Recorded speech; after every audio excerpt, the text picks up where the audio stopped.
Hello, this is Chef John from Foodwishes.com with No-Knead Pizza Dough, the remix. I know we already posted a recipe for No-Knead Pizza Dough, but I decided to revisit it, tweak it a little bit. Some of you thought it was a little tough to work with, a little wet, a little sticky. So here is the new and improved No-Knead Pizza Dough. Here we go. Now one change, don't be scared, but we're going to use the scale for the dry ingredients. Last time we used cups, but weight way more accurate.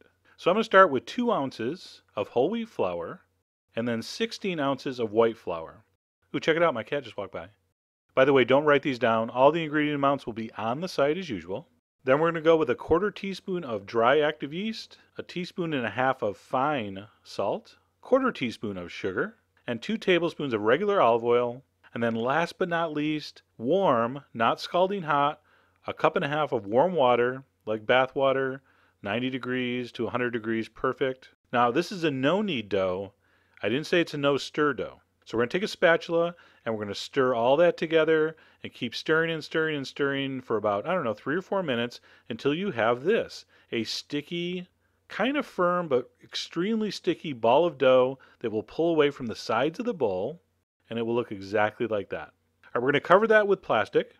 I'm going to throw it in the oven with the light on, and it's going to sit there, believe it or not, for 18 to 20 hours until it just about doubles in size. Okay, it's going to look like that. It's going to be all bubbly. It's going to smell yeasty. It's going to look pretty cool.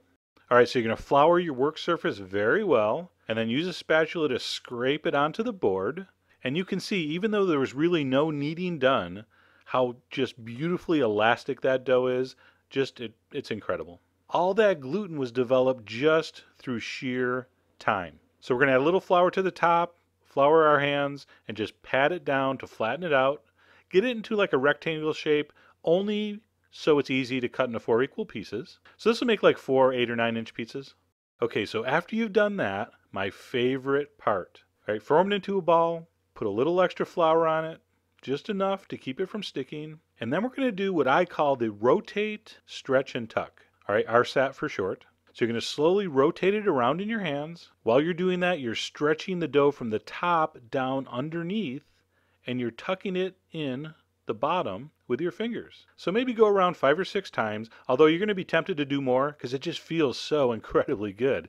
I mean, there's nothing that feels as wonderful as fresh, supple pizza dough. If you've never done this before, you have to try it. It's an incredible experience. All right, if you're ready to make pizza now, cover this with a towel, let it sit for 15 minutes, and you're ready to make pizza. Or put it in a Ziploc bag and refrigerate it. You can keep in the fridge 2-3 days. In fact, some people like it better refrigerated overnight. They say it makes the crust even more tender. So anyway, this is a no-knead pizza dough recipe. It's not a pizza making demo, but I'm going to show you quickly how I finished. So I'm going to put a little flour on. Now you can spin it, you can stretch it, you can do it any way you want, but you know what? Just take a roller, put a little flour on, and roll it out. There's no shame.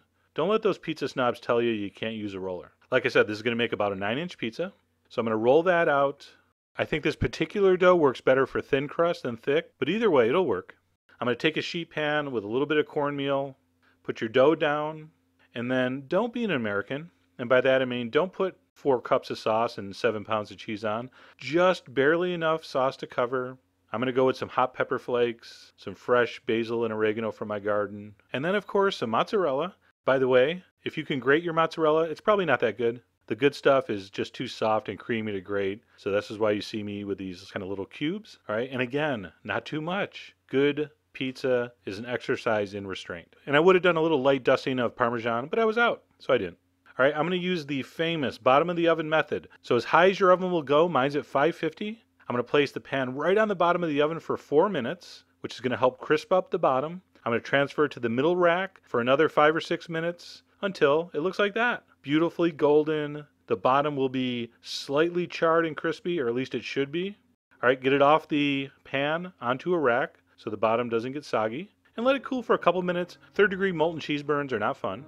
All right, we're going to cut that up, and so delicious. That's all there is to making your own pizza dough. And did I mention there's no kneading? There's no kneading. It could not be easier. So if you've never made pizza before, you have to give this a try. Do not be on your deathbed complaining to your relatives, oh, I wish I made pizza. I never made homemade pizza. Come on, while there's time, make some homemade no-knead pizza dough. All the ingredients are on the site, so go get the exact measurements, and as always, enjoy.